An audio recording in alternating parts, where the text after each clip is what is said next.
सालासर बालाजी किस प्रकार से राजस्थान में प्रकट हुए थे। यह घटना 1754 की है। सीकर के रुलियाणी ग्राम के निवासी लच्छीराम जी पाटोदिया के सबसे छोटे पुत्र मोहनदास बचपन से ही संत प्रवृत्ति के थे। सत्संग और पूजा अर्चना में शुरू से ही उनका मन रमता था। उनके जन्म के समय ही ज्योतिषियों ने भविष्यवाणी की थी कि आगे चलकर यह बालक तेजस्वी संत बनेगा और दुनिया में इसका नाम होगा। मोहनदास की बहन कान्ही का विवाह सालासर गांव में हुआ था। एकमात्र पुत्र उदय के जन्म के कुछ समय पश्चात ही वह विधवा हो गई। मोहनदास जी अपनी बहन और भांजे को सहारा देने की गरज से सालासर आकर साथ रहने लगे। उनकी मेहनत से कान्ही के खेत सोना उगलने लगे। अभाव के बादल छट गए और उनके घर हर याचक को आश्रय मिलने लगा। भांजा उदय भी बड़ा हो गया। उसका विवाह कर दिया गया। एक दिन मामा भांजे दोनों मिलकर खेत में कृषि कार्य कर रहे थे। तभी मोहनदास के हाथ से किसी ने गड़ा सा छीन कर दूर फेंक दिया। मोहनदास पुनः उठा लाए और कार्य में लग गए। पुनः किसी ने गड़ा सा छीन कर दूर फेंक दिया। ऐसा कई बार हुआ। उदय दूर से सब देख रहा था। वह निकट आया और मामा को कुछ देर आराम करने की सलाह दी। मोहनदास जी ने कहा कि कोई उनके हाथ से जबरन गड़ा सा छीन कर फेंक रहा है। साय को उदय ने अपनी माँ कान्ही को इस बात की चर्चा की। कान्ही ने सोचा कि भाई का विवाह करवा देते हैं, फिर सब ठीक हो जाएगा। यह बात मोहनदास को ज्ञात हुई तो उन्होंने कहा कि जिस लड़की से मेरा विवाह की बात चलाओगी उसकी मृत्यु हो जाएगी। और वास्तव में ऐसा ही हुआ।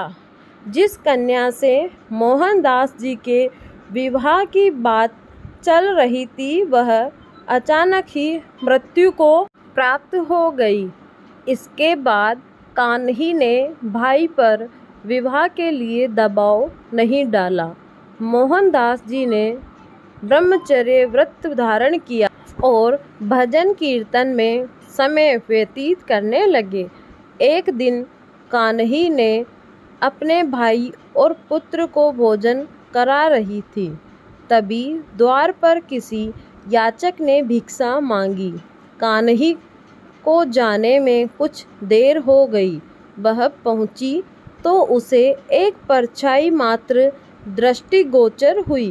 पीछे पीछे मोहनदास जी दौड़े आए थे।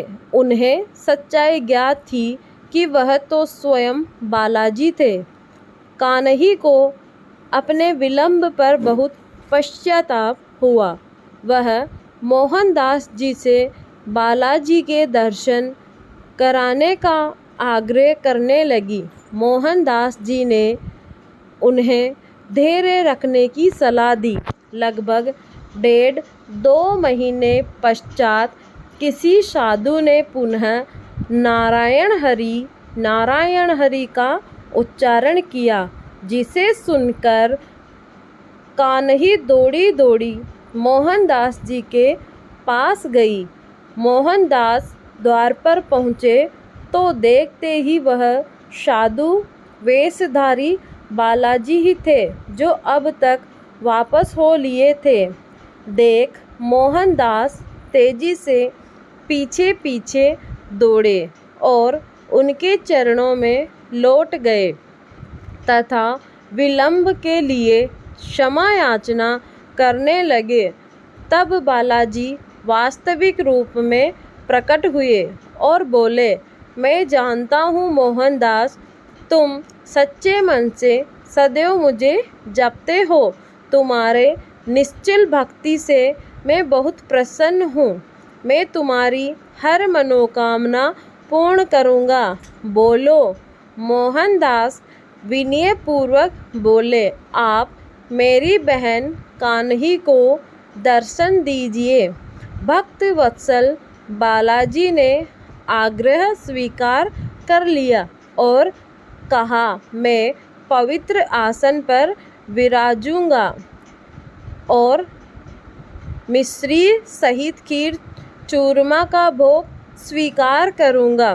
भक्त शिरोमणि मोहनदास सप्रेम बालाजी को अपने घर लाए और बहन भाई ने आदर सहित अत्यंत कृतज्ञता से उन्हें मनपसंद भोजन कराया। सुंदर और स्वच्छ शैया पर विश्राम के पश्चात भाई बहन की निश्चल सेवा से प्रसन्न हो बालाजी ने कहा कि कोई भी मेरी छाया को अपने ऊपर करने की चेष्टा नहीं करेगा। श्रद्धा सहित जो भेंट की जाएगी मैं उससे प्रेम पूर्वक ग्रहण करूँगा एवं इस सालासर स्थान पर सदैव निवास करूँगा। ऐसा कह बालाजी अंतर्ध्यान हो गए और भक्त भाई बहन कृत्य हो उठे। इसके बाद से मोहनदास जी एकांत में एक समी के वृक्ष के नीचे आसन लगाकर बैठ गए। उन्होंने मौन व्रत धारण कर लिया। लोग उन्हें पागल समझ बावलिया नाम से पुकारने लगे। एक दिन मोहनदास समी के वृक्ष के नीचे बैठे धूनी रमाए तपस्या कर रहे थे कि अचानक वह समी वृक्ष फलों से लद गया। एक जाट पुत्र फल तोड़ने के लिए उसी समय वृक्ष पर चढ़ा तो घबराहट में कुछ फल मोहनदास जी पर आ गिरे। उन्होंने सोचा वृक्ष से कोई पक्षी गिरकर घायल हो गया हो, लेकिन आंखें खोली तो जाट पुत्र को वृक्ष पर चढ़ा हुआ देखा। जाट पुत्र भय से कांप उठा था। मोहनदास जी ने उसे भय मुक्त किया और नीचे आने को कहा। नीचे आने पर जाट पुत्र ने बताया कि माँ के मना करने पर भी पिता ने उसे समी फल लाने की आज्ञा दी है और कहा कि वह पागल बावलिया तुझे खा तोड़े ही जाएगा। तब बाबा मोहनदास जी ने कहा कि अपने पिता से कहना कि इन फलों को खाने वाला व्यक्ति जीवित नहीं रह सकता। लेकिन जाट ने बाबा की बात को खिल्ली में उड़ा दिया। कहते हैं कि फल खाते ही जाट की मृत्यु हो गई थी। तब से लोगों के मन में बाबा मोहनदास के प्रति भक्ति भाव का बीज अंकुरित हो गया। आगे चलकर अनेक चमत्कारिक घटनाओं के बाद वृक्ष बनता चला गया। एक बार भांजे उदय ने देखा कि बाबा के शरीर पर पंजों के बड़े बड़े निशान हैं। उसने पूछा तो बाबा टाल गए। बाद में ज्ञात हुआ कि बाबा मोहनदास और बालाजी प्राय मल्ल युद्ध व अन्य तरह की क्रीड़ा करते थे और बालाजी का साया सदैव बाबा मोहनदास जी के साथ रहता था। इस तरह की घटनाओं से बाबा मोहनदास की कीर्ति हर दूर पास के गांवों में फैलती चली गई। लोग उनके दर्शन को आने लगे।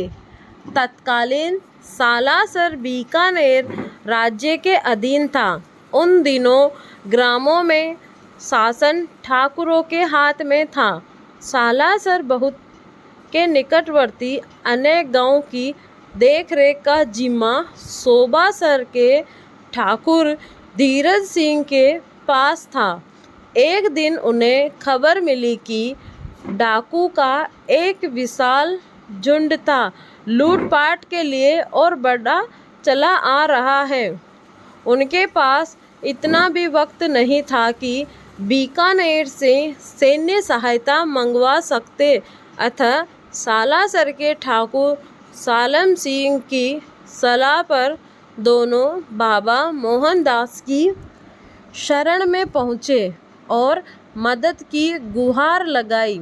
बाबा ने उन्हें आश्वासन दिया और कहा कि बालाजी का नाम लेकर डाकू की पताका को उड़ा देना, क्योंकि विजय पताका ही किसी भी सेना की शक्ति होती है। ठाकुरों ने वैसा ही किया, बालाजी का नाम लिया और डाकुओं की पताका को तलवार से फाड़ दिया। डाकू श्रद्धा उनके चरणों में आ गिरा। इस तरह मोहनदास जी के प्रति दोनों की श्रद्धा बलवती होती चली गई। बाबा मोहनदास उसी पल वहाँ बालाजी की एक भव्य मंदिर बनवाने का संकल्प किया। सालम सिंह ने भी मंदिर निर्माण में पूर्ण सहयोग देने का निश्चय किया और असोठा निवासी अपने ससुर चंपावत को बालाजी की मूर्ति भेजने का संदेश प्रेषित करवाया। इधर आसोडा गांव में एक किसान ब्रह्म मुहूर्त में अपना खेत जोत रहा था। एकाएक हल्का निचला हिस्सा किसी वस्तु से टकराया। उसे अनुभव हुआ तो उसने खुद खोद कर देखा तो वहाँ एक मूर्ति निकली। उसने मूर्ति को निकालकर एक ओर रख दिया और प्रमाद बस अपनी उसकी ओर कोई ध्यान नहीं दिया। वह अपने काम में जुट गया। एकाएक उसके पेट में तीव्र दर्द उठा और वह झटपटाने लगा। उसकी पत्नी दौड़ी दौड़ी आई। किसान ने पेट से करहारते हुए प्रस्तर प्रतिमा निकालने और पेट में तीव्र दर्द होने की बात बताई।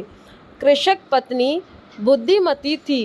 वह प्रतिमा के निकट पहुंची और आदरपूर्वक अपने आंचल से उसकी मिट्टी साफ की तो वहां राम लक्ष्मण को कंधे पर लिए वीर हनुमान की दिव्य झांकी के दर्शन हुए।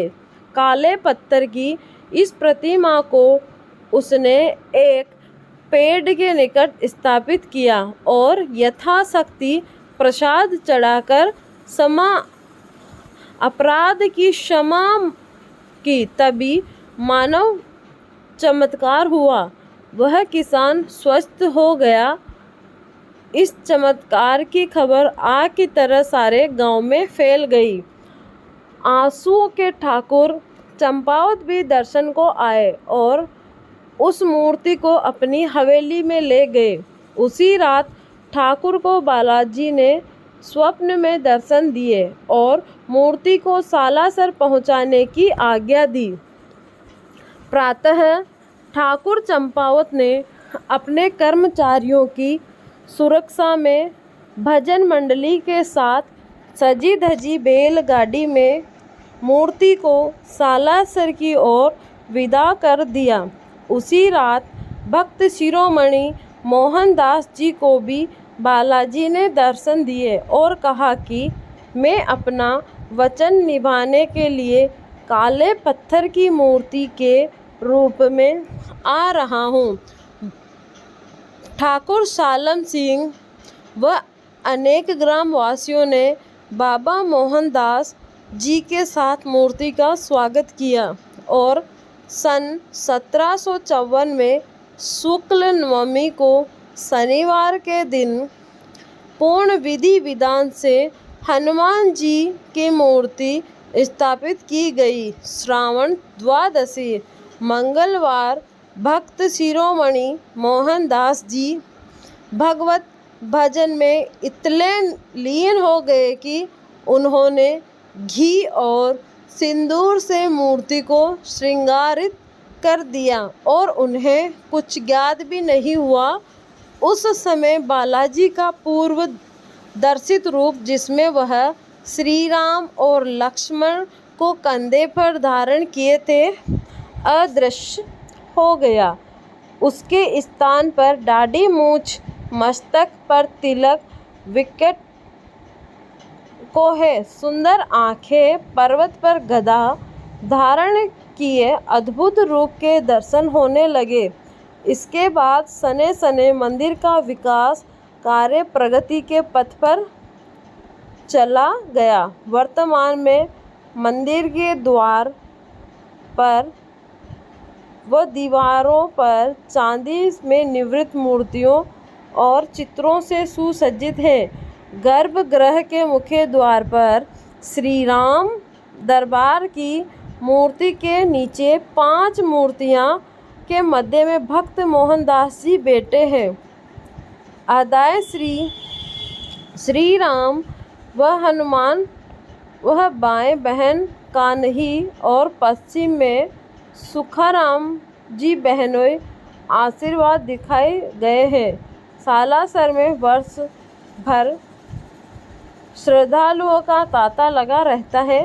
मंगलवार शनिवार को प्रत्येक पूर्णिमा को कृष्ण आरती विशेष रूप से आते हैं।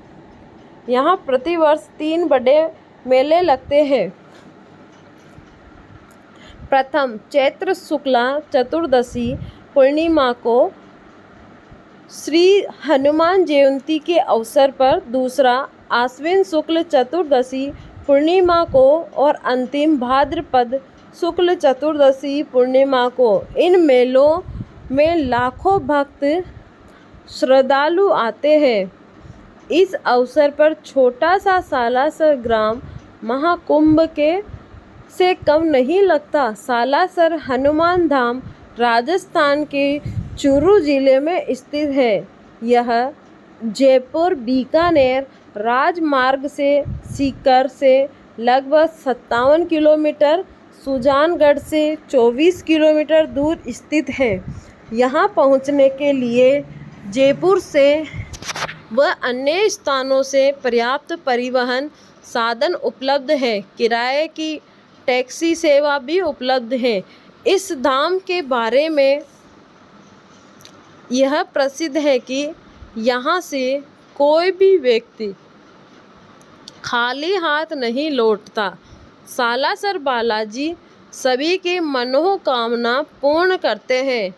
कालांतर में मोहनदास जी ने भांजे उदय राम जी को अपना चोला प्रदान कर उन्हें मंदिर का प्रथम पुजारी नियुक्त किया। आज भी यह परंपरा कायम है। मोहनदास जी के चोले पर विराजमान होकर ही पूजा अर्चना की जाती है।